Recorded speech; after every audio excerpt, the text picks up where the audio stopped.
propaganda, de la propagande, la manipulation de l'opinion publique en démocratie par Edward Bernays.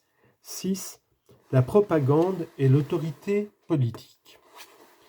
Donner aux gouvernants le goût de gouverner, tel est le problème politique majeur posé à la démocratie moderne. Vox populi, vox Dei. Le vieil adage a tôt fait de transformer les élus en serviteurs dociles du corps électoral. C'est là, indéniablement, une des causes de cette stérilité politique dénoncée en permanence par certains critiques américains. Les sociologues sérieux ne croient plus cependant que la voix du peuple exprime une volonté divine ou une idée remarquable de sagesse et d'élévation. La voix du peuple n'est que l'expression de l'esprit populaire, lui-même forgé pour le peuple par les leaders en qui il a confiance et par ceux qui savent manipuler l'opinion publique, héritage de préjugés, de symboles et de clichés, à quoi s'ajoutent quelques formules instillées par les leaders. Heureusement, la propagande offre aux politiciens habiles et sincères un instrument de choix pour modeler et façonner la volonté du peuple. Disraeli exposait ce dilemme dans des termes très cyniques.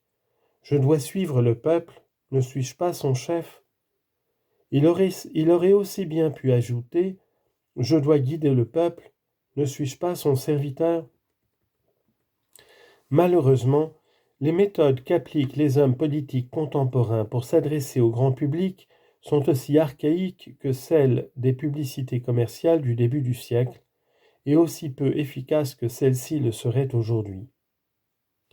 Alors que la politique fut la première sphère de la vie publique américaine à faire un usage massif de la propagande, c'est elle qui rechigne le plus à adapter ses méthodes à la nouvelle situation de l'opinion. Les entreprises américaines ont appris de la politique à conquérir le grand public. Mais alors que la concurrence qui les oppose les oblige à perfectionner sans cesse cet enseignement, de son côté, la politique ne démord pas des vieilles formules. L'apathie tant décriée de l'électeur moyen tient, n'en doutons pas, à ce que l'homme politique ne sait pas s'adresser à l'opinion telle qu'elle existe aujourd'hui. Quand il présente sa personne, son programme, il reste largement incompris du grand public. Il prive sa campagne de tout ressort dramatique en s'en remettant au raisonnement fallacieux selon lequel le chef doit suivre servilement. Un automate ne peut pas éveiller l'intérêt du public. Un leader, un lutteur, un dictateur, oui. Compte tenu cependant de la situation politique qui est la nôtre, où tout aspirant à un poste officiel doit complaire aux masses pour obtenir leur suffrage, un chef né n'a d'autre moyen de s'imposer que d'utiliser habilement la propagande.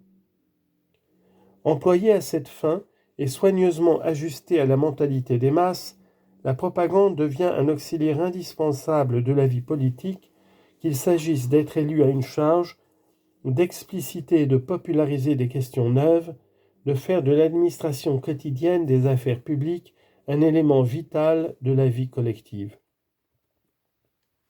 Aujourd'hui, un homme d'affaires qui réussit singe les politiciens. Il adopte le côté éclatant et tonitruant du candidat en campagne. Il règle ses numéros au détail près. Il assiste chaque année à des dîners qui mêlent allègrement les discours, les drapeaux, la grandiloquence et la solennité, une pseudo-démocratie assaisonnée d'un soupçon de paternalisme. À l'occasion, il distribue parcimonieusement des récompenses à ses employés comme la République de l'âge classique distinguait ses citoyens méritants. Il ne s'agit là cependant que des clowneries de la grande entreprise, des paillettes dont elle se pare pour offrir d'elle l'image d'un service soucieux de l'intérêt général et émérite qui plus est.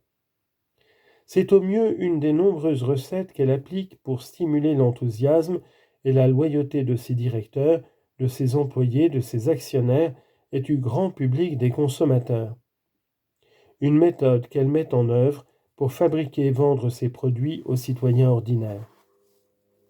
Sa véritable campagne ou son vrai travail porte sur l'étude intensive de l'opinion, sur la manufacture des produits définis à partir de cette étude et sur l'utilisation exhaustive de tous les moyens d'atteindre le grand public. Les campagnes politiques se résument à un enchaînement de performances mineures et d'hommages grandiloquents, éclatants et bavards. Elles ne font quasiment pas place à cette fonction pourtant essentielle qu'est l'étude scientifique du public, ni à la nécessité de lui présenter un candidat, un programme, des résultats, et de lui vendre ses idées et ses produits. La politique fut la première grande entreprise américaine. Aussi est-il assez piquant de constater qu'alors que l'entreprise privée a parfaitement assimilé les enseignements de la politique elle-même n'a pas appris grand-chose des méthodes commerciales de diffusion de masse des idées et des produits. Un article d'Emily Newell Blair, paru dans The Independent, décrit un cas typique du gaspillage d'efforts et d'argent que peut occasionner une campagne politique. En l'espèce, une tournée d'1 semaine à laquelle Madame Newell Blair participait. Elle estime que ces 5 jours de déplacement sur une distance de près de 1500 km auront permis aux sénateurs dont elle rédigeait les discours politiques de s'adresser en tout et pour tout à 1500 personnes.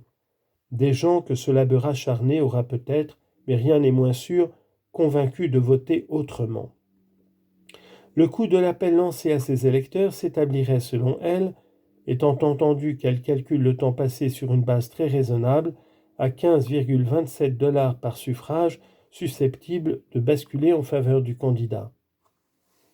Si elle précise qu'il s'agissait d'une campagne électorale, de même qu'une opération publicitaire pour le savon Ivory est une campagne de vente, elle se demande néanmoins comment un dirigeant d'entreprise accueillerait un directeur des ventes qui aurait grassement payé un représentant pour décrire son produit à moins de 1200 personnes et dépenser d'emblée 15,27 $ par acheteur potentiel. Et elle trouve étonnant que des hommes qui gagnent des millions grâce à des campagnes très sophistiquées pour des savons, des actions ou des voitures changent de tactique et acceptent de dépenser des sommes considérables pour gagner des voix au moyen de méthodes totalement inefficaces et datées. Il est en effet incompréhensible que les hommes politiques ignorent les procédés commerciaux mis au point par l'industrie. Ils sont peut-être imbattables en stratégie politique, capables de développer des thèmes de campagne, de concevoir les points forts de leur programme, d'envisager de grandes réformes, mais cela ne signifie pas pour autant qu'ils sont qualifiés pour vendre des idées à une population aussi vaste que celle des États-Unis. Le politicien comprend le public, il sait ce que veulent ses compatriotes et ce qu'ils sont prêts à accepter, mais il n'a pas forcément l'étoffe d'un directeur général des ventes, un conseiller en relations publiques, un homme versé dans la diffusion de masse des idées. Il est pourtant incontestable que certains dirigeants politiques possèdent toutes les qualités requises des leaders, de même que, dans les milieux d'affaires, on rencontre parfois des industriels brillants, tout à la fois financiers, directeurs d'usines, ingénieurs, responsables des ventes, conseillers en relations publiques. Un principe fondamental guide la conduite de la grande entreprise. Elle définit sa politique avec le plus grand soin et se conforme à ce plan d'ensemble pour vendre une idée au vaste public des acheteurs américains. Le stratège politique devrait s'inspirer de ce principe. Il concevrait alors sa campagne en fonction de quelques grands axes, les programmes, les propositions, les promesses, les prévisions budgétaires, les activités, les personnalités, tout serait aussi soigneusement analysé, réparti et utilisé que dans une grande entreprise décidée à obtenir ce qu'elle veut de l'opinion. La première étape d'une campagne politique porte sur la définition des objectifs qui doivent trouver l'expression la plus juste possible dans la forme en vigueur aujourd'hui, à savoir le programme présenté aux électeurs. Il serait bon que le chef de file soit sûr de présenter un programme honnête.